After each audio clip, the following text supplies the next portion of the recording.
Very good morning to all the participants of this very important international conference on integrative medicine and holistic healing. I must apologize to all the participants that I am unable to be there personally, but I thought I will interact and give my presentation through this link.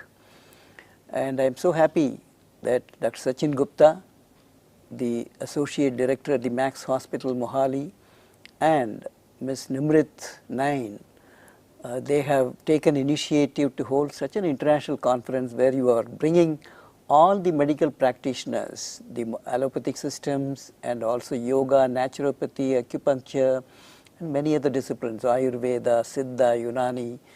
It's a big compliment that we need to integrate all the systems of medicine ultimately to provide the holistic health care to the 7 billion people across the globe. India has taken a big lead in terms of establishing an Indian systems of medicine in the form of a Ministry of Ayush, which is propagating, promoting, standardizing the quality of education, therapy, as well as the promotion of this across the globe. And today, yoga has become global thanks to our Honorable Prime Minister, Shri Narendra Modi ji, who has created history in taking yoga to the United Nations, and the International Day of Yoga is being celebrated globally on the 21st June. Now I am going to talk to you about integration of science, medicine and spirituality, the belief and fact. Because some of the belief which existed in these Indian systems, traditional systems, how do you validate experimentally? I am going to give my experience, research, data which I have collected over a period of 4 decades, and how do you integrate science, medicine and spirituality?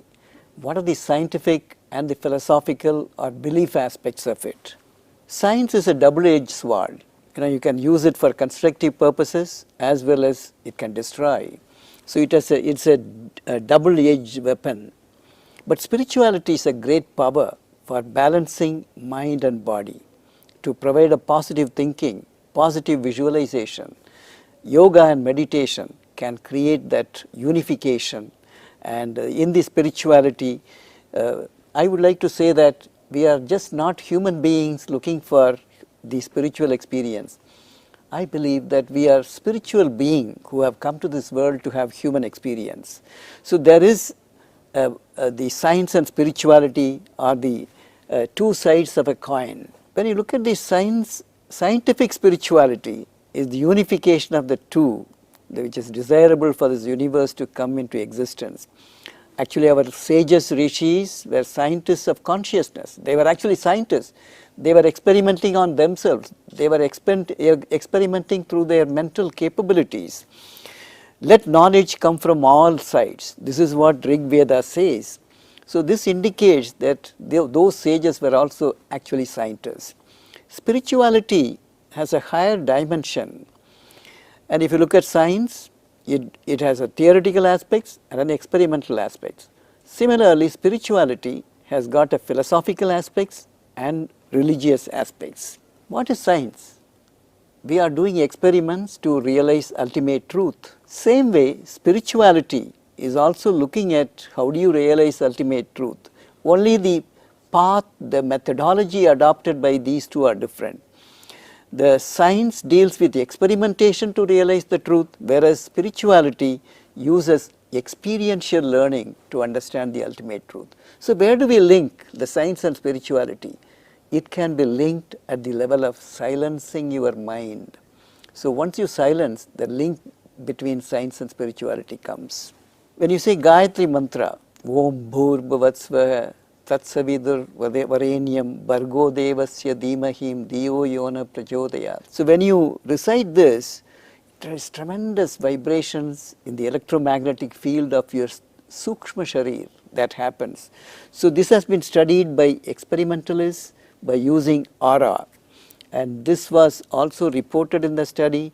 But I have spent most of my research endeavors in understanding the prophylactic, promotive and curative potentials of yoga.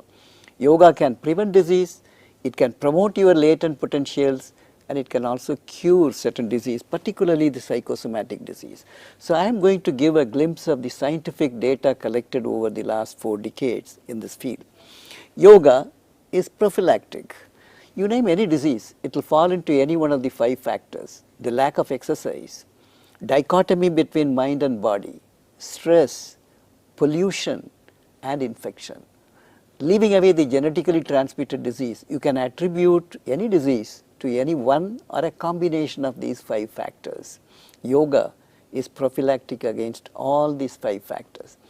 Yoga is a total exercise, physical, physiological, and psychological exercise. Takes care of the first factor. Second factor is dichotomy between mind and body causing disease. So in yoga, even if you make a small movement, you are instructed to be conscious of the movement. If you are doing a pranayama, you are instructed to feel the air going inside and filling the lungs and energy flowing out. So you are uniting your mind with the body when you do this asanas, pranayama, and other yogic practices. So this takes care of the second factor, dichotomy between mind and body causing the disease. Third is stress. Stress can be an etiological factor, precipitating factor, or aggravating factor. Yoga takes care of this. How does it do? It normalizes your perception, the philosophy of life. We know why we are here. And it is to increase your karmic account, do good things in life, raise your divinity. So that gives the philosophy, so it normalizes your perception. So you don't get stressed at all, because your perception leads to the response, stress response. So yogic practice gives that philosophy which normalizes your perception. It optimizes your reaction. You don't exaggerate your response to a stress. It optimizes your reactions and also releases the stress as quickly as possible. So you come back to the pre-stress level at the earliest. So yogic practice takes care of the third factor, which is stress causing disease. Fourth is pollution. You can't live in a very clean BSL-2 or BSL-3 clean rooms, everybody. So you need to live in the environment and breathe the air what you have. But yoga strengthens your inherent detoxification mechanisms like liver, kidney, spleen, reticuloendothelial system, cilia. All these are strengthened, thereby taking care of the pollutants which might enter into our system. It is being decontaminated and then excreted out. So yoga strengthens the detoxification processes in our system. Fifth is infection. You can't live in a the infection-free environment or BSL, biosafety level 2 or 3. So you need to live in the normal environment. But yogic practice strengthens your cell-mediated immunity and humoral immunity, which is there in your inherent system to protect any pathogen invading our physiology. So yoga strengthens our immunity, thereby giving protection against infection. So all the 5 factors, yoga is prophylactic, and we have the scientific evidence which has, based on which I am making this claim. Now yoga means what? To yoke, to unite body and mind, self with the universal self. So this is what our Jivatma with Paramatma, whichever way you want to interpret. The word yoga means to unite, to bring harmony. It started in our country 5,000 years ago. So yoga is our ancient wisdom.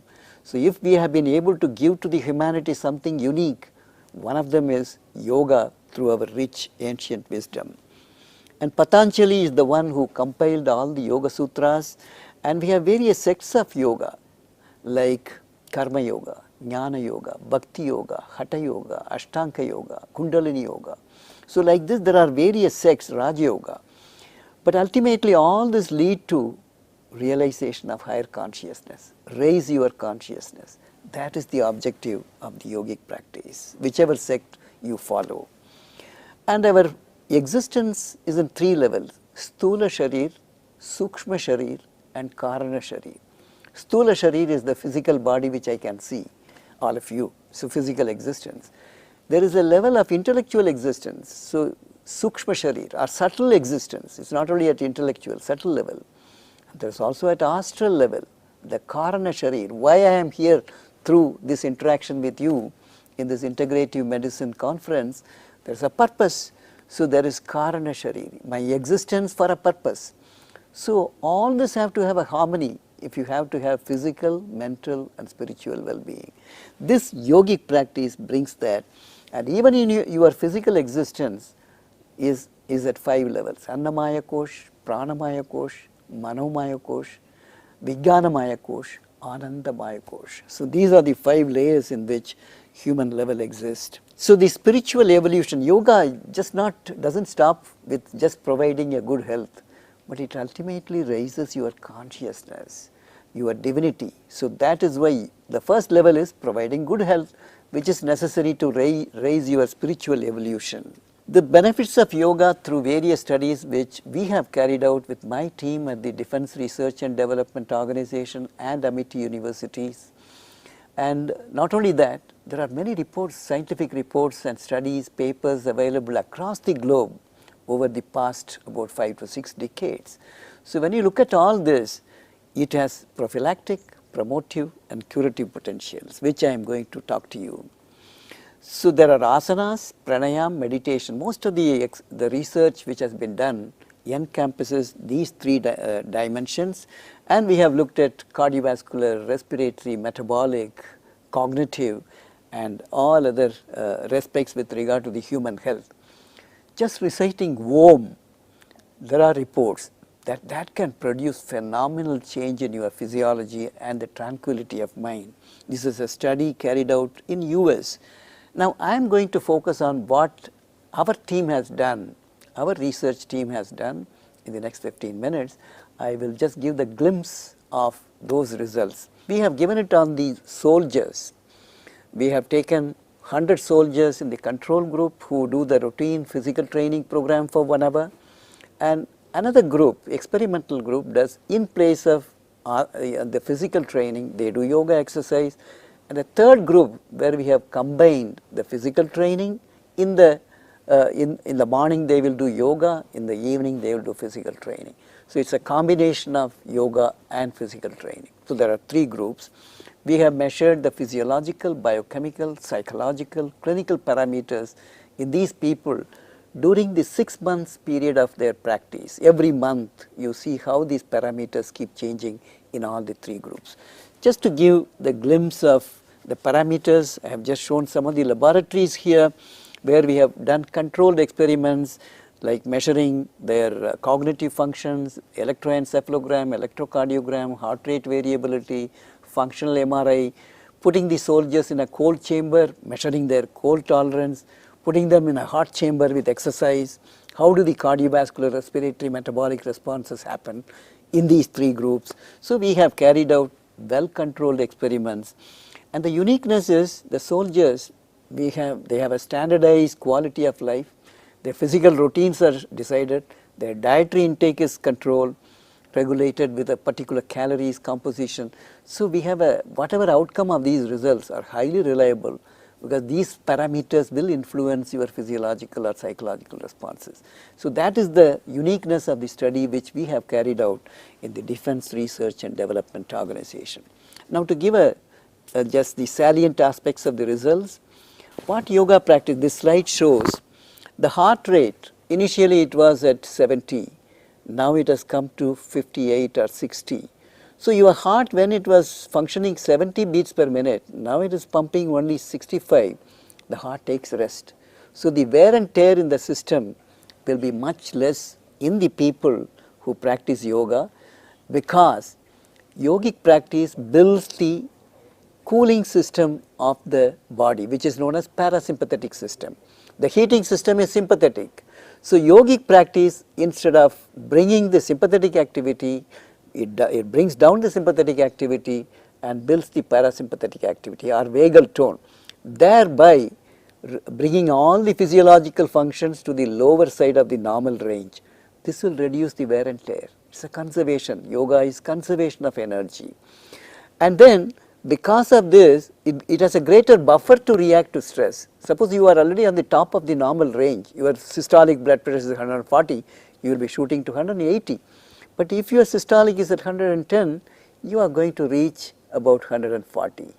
you are still within the normal range, or it may become even 150 at extremely stressful conditions.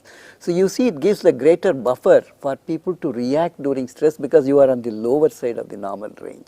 So it optimizes your reaction to stress. Then because your cooling system, parasympathetic tone is better, this restoration of the pre-stress level of your autonomic equilibrium between sympathetic and parasympathetic is also faster. So the damage done due to stress is minimized because you come back to pre-stress level much faster. This is what yoga does. Our data which I am presenting in this indicate that with 6 months practice, the heart rate comes down, systolic blood pressure comes down, diastolic pressure comes down, but within the normal range of normalcy. Similarly, breathing rate comes down. Then we looked at the mental tranquility, because everybody claims yoga brings a cool mind. We looked at the electroencephalogram, which has got 4 bands, delta, theta, alpha, beta bands. The tranquil waves are alpha and theta. Primarily alpha is 8 to 13 hertz and theta is 4 to 8 hertz. So we have shown in this slide that your alpha activity, the preponderance happens, and also your heart rate variability spectrum, which is shown here as the waves, that it shows the buildup of parasympathetic tone. So we quantitatively measured the shift of autonomic equilibrium to parasympathetic preponderance. That means our physiological cooling system is strengthened. Then alpha index of EEG goes up, which indicates the tranquility of mind, which is also shown in these 2 slides, impact of yoga. Then we looked at the MRI, magnetic resonance imaging, functional MRI, and those people who practice meditation, Raj Yoga meditation for more than 10 years, we found activation of prefrontal cortex of the brain.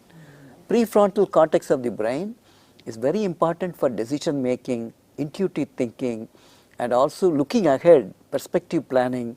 These are all higher nervous functions, and by meditation you are able to build that capability, which is seen in this slide.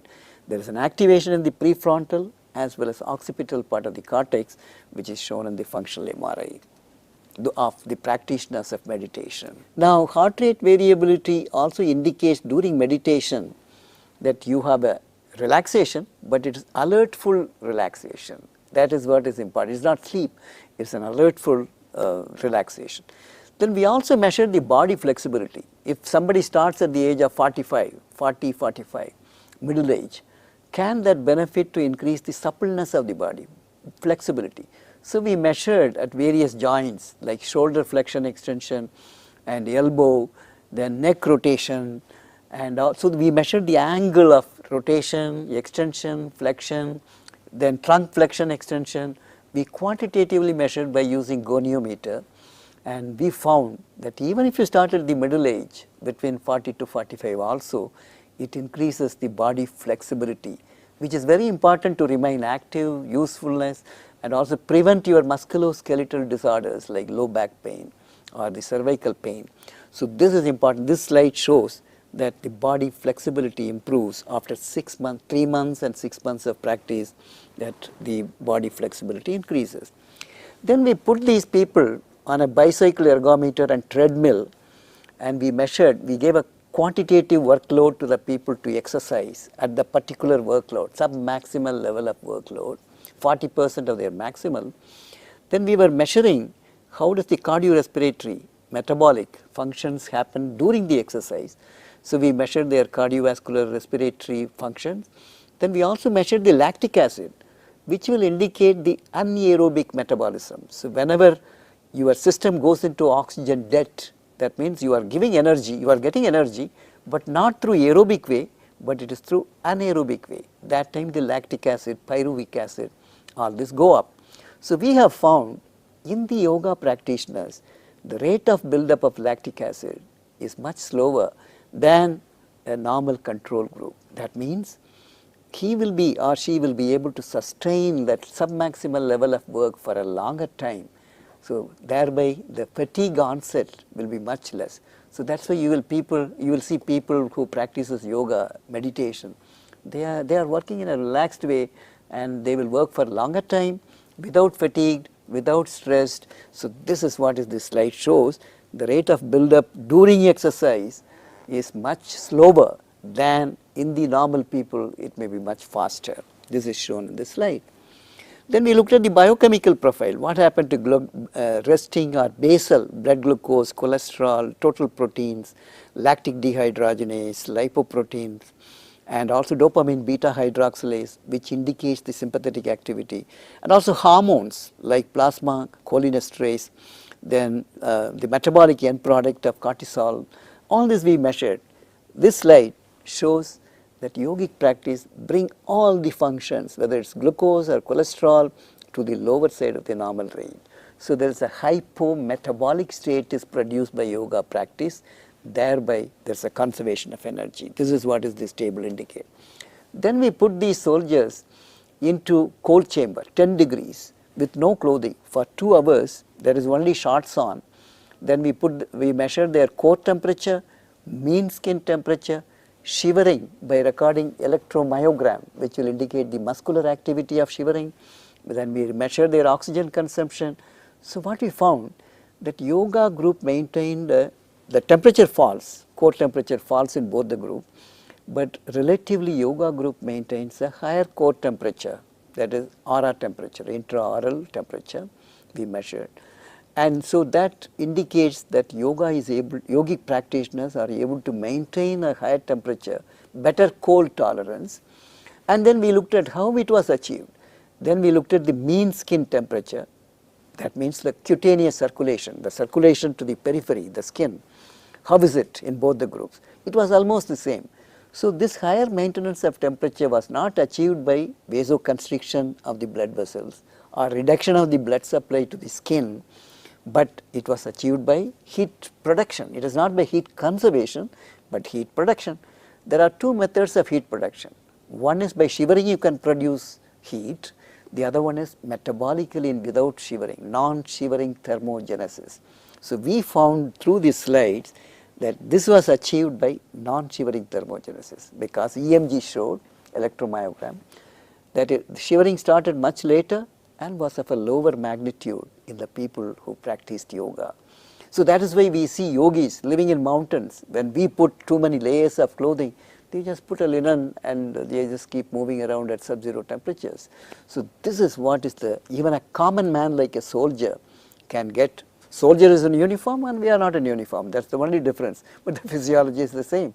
So even a common man can augment his or her cold tolerance by the practice of yoga. That is what this slide shows. Then we measured their psychological profile. What happens to anxiety, depression scores, alertness.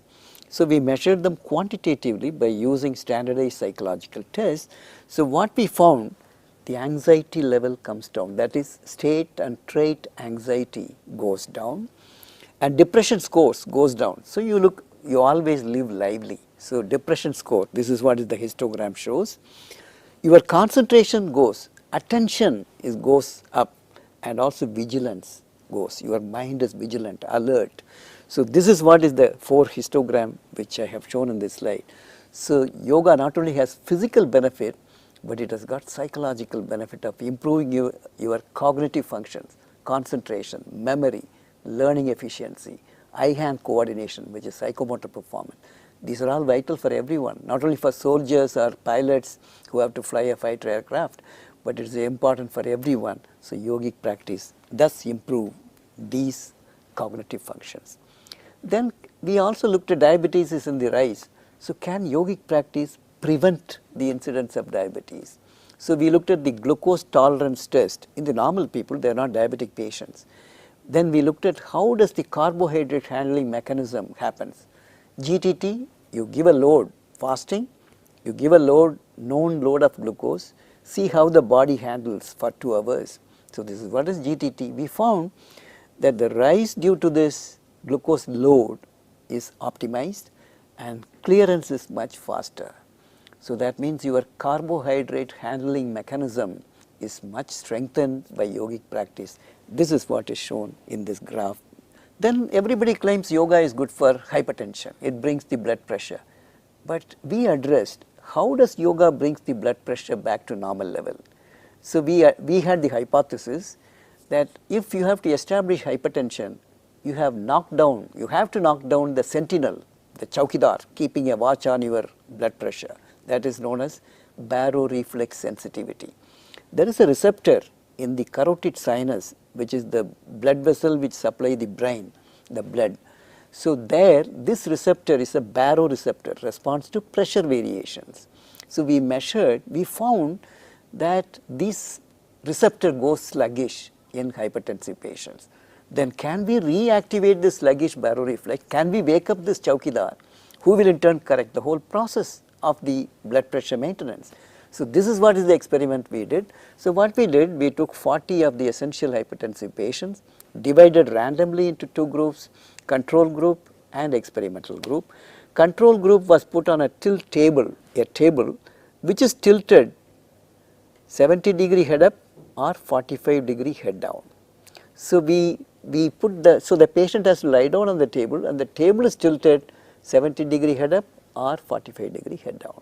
In the other group, experimental group, we selected asanas, yogic asanas, which involves a postural tilt. For example, Ardha Halasana, Viparita Karni, Sarvangasana, all these are head down tilt. So your head is down, leg is up. So when you do this, it stretches the receptors, the carotid sinus receptor in the blood vessel supplying the brain stretches. So the receptor gets activated. Then when you do the reverse, Bhujangasana, Dhanurasana, Surya Namaskar, where your head is up, leg is down, that time it releases the stretch. So you are stretching, releasing the stretch, by which we are able to activate the sluggish baroreflex, which in turn correct all your metabolic disbalance, like renin-angiotensin gets corrected, catecholamines, adrenaline, noradrenaline comes down, blood electrolytes gets corrected. This is what I am showing in this slide, that your norepinephrine level comes down, plasma epinephrine levels come down, and urinary excretion of catecholamines also coming down. These are all indications that how this yoga brings the blood pressure back to normal. Everybody claims that. And we also found the EEG, alpha index of EEG goes up. So there is the mental tranquility. It's not only here, but it's also through mental tranquility. Now the last part of my the presentation is on the curative aspects. Can yoga cure disease?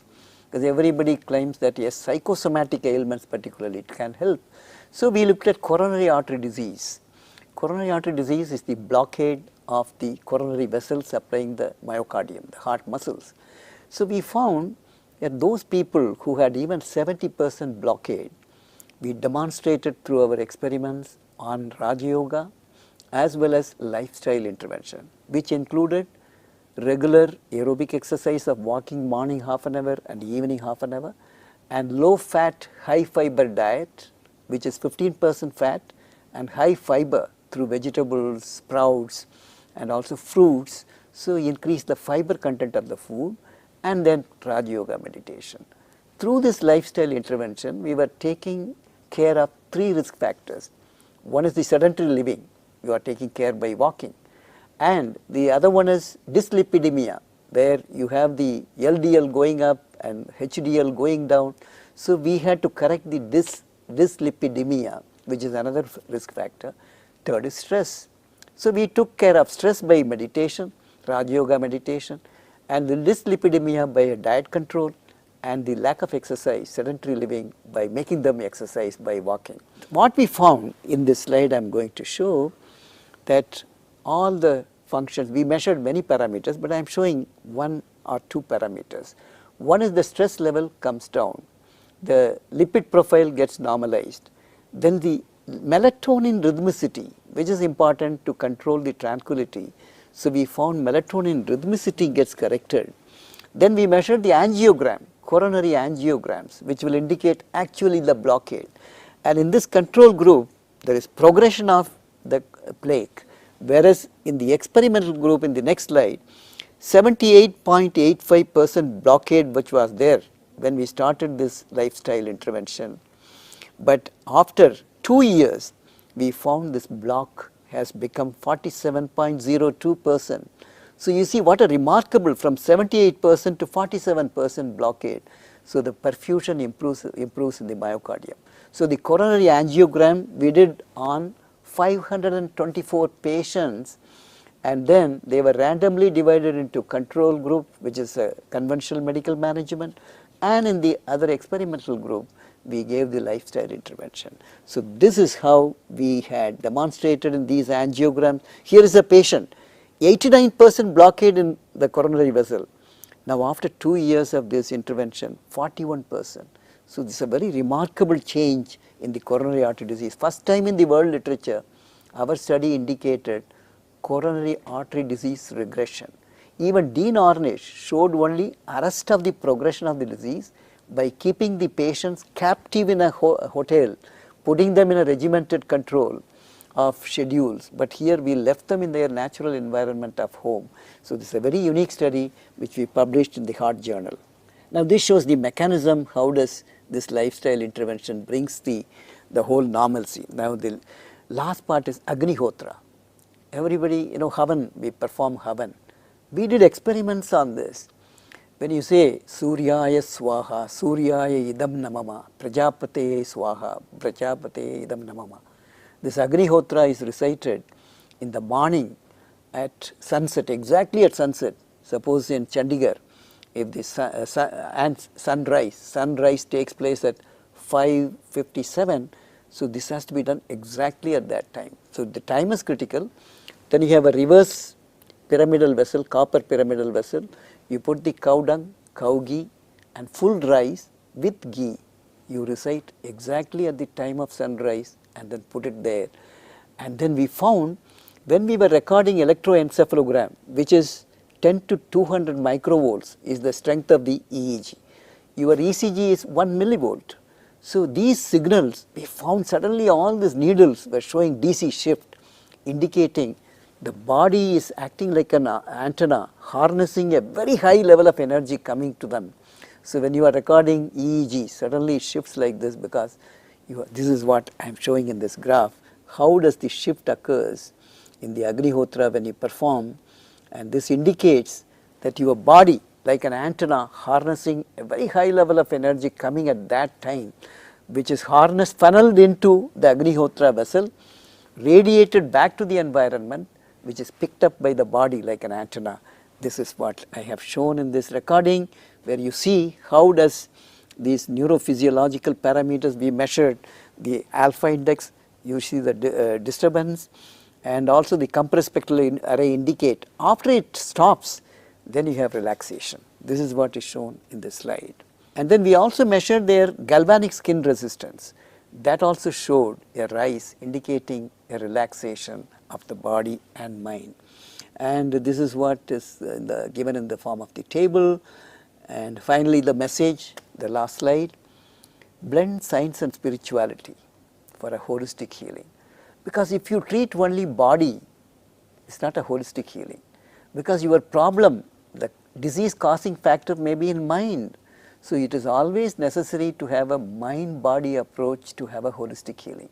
But when you look at the allopathic system, it treats your body. You have a cancer, you just remove the cancer and then also give the radiotherapy, chemotherapy. You are treating only the body. Whereas the cancer was caused by some other factor, could be elsewhere in this Sukshma Sharir or in the mind. This is what is the yogic practice. It's a holistic healing which takes care of the mind, body, soul. So that is why the complete cure. And in all the traditional system, this is it. Man as a whole is seen rather than as a body. So this is the final message. Try to link that. Don't stop with the health. How does these practices can elevate the divinity of a person, the spiritual consciousness of the person. Having attained a good health, that is the ultimate moksha, salvation is the aim. So I am very happy to have participated through the web link, and I wish I was personally present to interact with you and also to discuss some of the findings. I am sure you are all going to have an intellectually enriching experience in this conference. I wish the conference a great success.